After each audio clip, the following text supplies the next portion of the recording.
Chair now recognizes Representative Johnson. Thank you so much, Mr. Chairman. Madam Undersecretary, thank you so much for joining us today. I was glad to hear Deputy Secretary Regis in his testimony last week affirm the importance of keeping our commitment to our Afghan allies. These are family members of Afghan American U.S. military personnel, children cleared to reunite with their parents, relatives of Afghans have already admitted, and tens of thousands of Afghans who have worked for the United States government during the 20-year war, who were promised a pathway and fully vetted, but now are stranded and waiting.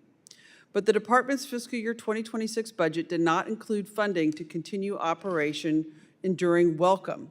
The whole of government relocation effort and the State Department reorganization abolishes the offices that were going to do this work. And the administration has ended temporary protected status for Afghans, putting these brave individuals at risk of being sent back as sitting ducks for the Taliban to target. They face retribution for believing in America's promise and something better. But many of the Afghan allies who were able to make it here to the United States still cannot feel safe. In fact, I have a constituent who was an Afghan ally, now detained by ICE with no given reason and sent to another state.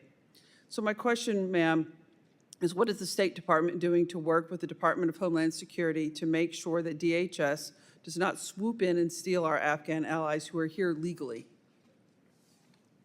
Thank you, Congresswoman, for that question. And I will defer you to DHS for those specific cases and how they're working on those issues. What I can tell you is that the administration cares very deeply about our Afghan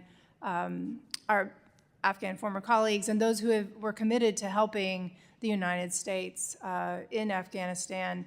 As you noted, there have been quite a number of Afghans who have been resettled in the United States. There have been 400,000 who have been resettled in the U.S. Since 2021. We're continuing. But the State Department is revoking their protective status. And so, what are we going to do to help those folks? That's my question, is why are we doing this? And has the State Department, assessed whether Afghans who were connected to the U.S. mission or the former Afghan government are at greater risk of retaliation once they return to Afghanistan? Thank you, Congresswoman, for that question. The vetting process for bringing Afghans here to the United States we take that as a very serious issue. Every visa that we have provided, it's a national security decision. So just you raised earlier the vetting process, and so we're taking that into.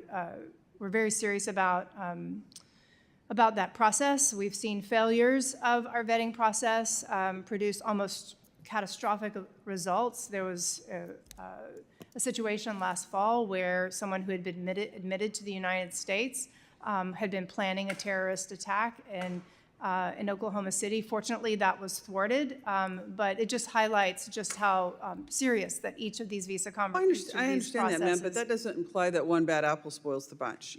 There's always criminal threats from every sector of every society and every country, every race, everything, and we have the best law enforcement in the world to be able to assess out those threats, but that doesn't mean that you retaliate and punish all those who are here, who are doing good, who put their lives on the line. I'm also concerned that, now that administration has terminated all of our assistance to Afghanistan, our remaining leverage comes from the world standing united against recognizing the Taliban as a legitimate government. But on July 3rd, Russia became the first country to fully diplomatically recognize the Taliban. Did the administration take any action to punish Russia for this outrageous move?